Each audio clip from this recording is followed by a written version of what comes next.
Welcome po sa lahat ng mga naka-tune in, nanonood at nakikinig sa mga sandaling ito.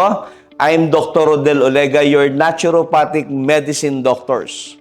More than 27 million na ang mga Pilipinong obese at kasalukuyang dumodoble at nadadagdagan pa. Marami sa atin ipinagwawalang bahala ang ganitong klaseng kondisyon. Pero alam nyo ba na may mga kaagibat na sakit o karamdaman ang bunga nito?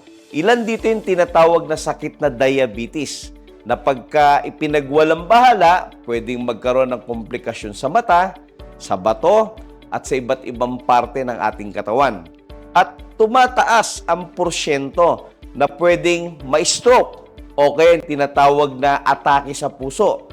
At kung medyo sinuswerte-swerte ka pa, pwede kang magkaroon ng tinatawag na sakit na cancer. Ang Linen Green Trading Corporation ay nakita ang ganitong klaseng pangangailangan ng mga kababayan po natin.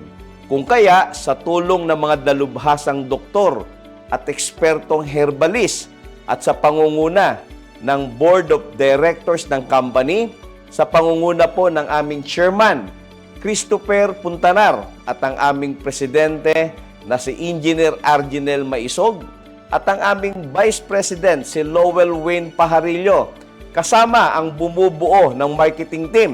Nariyan ang marketing director namin, si Anthony Gatchalian. At syempre, ang inyong abang lingkod, Dr. Rodel Olega. At ang aming Business Development Manager, na walang iba kundi si Mars Mandal, ang tumulong para mailabas ang isang uri ng produkto na pwedeng bumago at makatulong sa mga ganitong klaseng kondisyon. Dahil sa husay, bisa at epekto ng produkto, ito'y nagawaran ng napakaraming award mula 2017 hanggang sa panahon natin sa kasalukuyan. Ito'y tinangkilik ng napakaraming medical doctor sa pangunguna ni Dr. Pronda at Dr. Acob, dahil sa husay at bisa nito sa mga pasyente na binibigyan nila ng produkto. Ito ang tinatawag naming Linen Green Coffee. Ito'y nagtataglay ng iba't ibang sangkap na tumutulong una sa lahat sa pagpapapayat sa pangunguna ng Garcinia Cambodia. Andiyan yung tinatawag na green coffee bean, L-carnitine, green tea, at yung tinatawag naming psyllium husk na tumutulong para linisin ang napakaruming bituka, especially sa mga irregular ang bowel movement.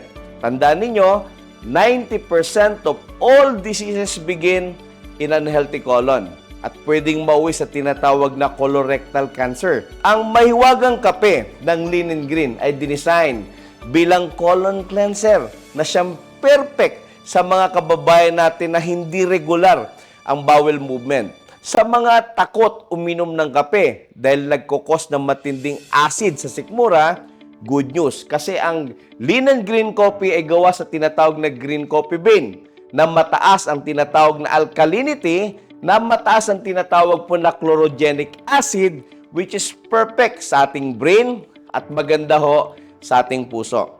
Combine with Pit Plus, particular sa mga kabayan nating hindi umiinom ng kape. This is perfect for you to help para mabilis ang paglulus ng ating weights. And good news, ito'y may sangkap na tinatawag na white kidney beans na tumutulong at kilala bilang sugar blocker. Particular sa mga kababayan nating diabetic, nagsushoot ng insulin at umiinom ng kung ano-anong medisina. Ang power duo na tinatawag na Linen Green ay kombinasyon ng mahiwagang kape at Pit Plus na para mas lalong mapabilis sa safe na paraan ang paglulus ng weight. Sa sobrang dami ng natulungan po nito, iba-iba kwento ng mga kababayan natin na nag-lose ng weights at na-correct ang kanilang kondisyon. Tandaan that you can't enjoy your wealth if you are not in good health. Kahit gaano karami ang pera at yaman po natin, kung tayo may sakit at may karamdaman, minsan hindi na rin natin na-enjoy. Kaya nga sabi ng lolo ko, health is the greatest of human blessing, na dapat natin ingatan at dapat natin alagaan. Marami sa atin, maring ang ilan, sa mga nakikinig, hindi masyadong na-appreciate yung sinasabi namin. Kasi nga, wala pang sakit. Alam naman natin, ang Pilipino, kung kailan may sakit, doon lang natin na-appreciate yung mga ganitong klaseng presentation. Lagi po nating tatandaan na prevention is more better than cremation. So with that, I'm Dr. Rodel Olega, your naturopathic medicine doctor. More power to us.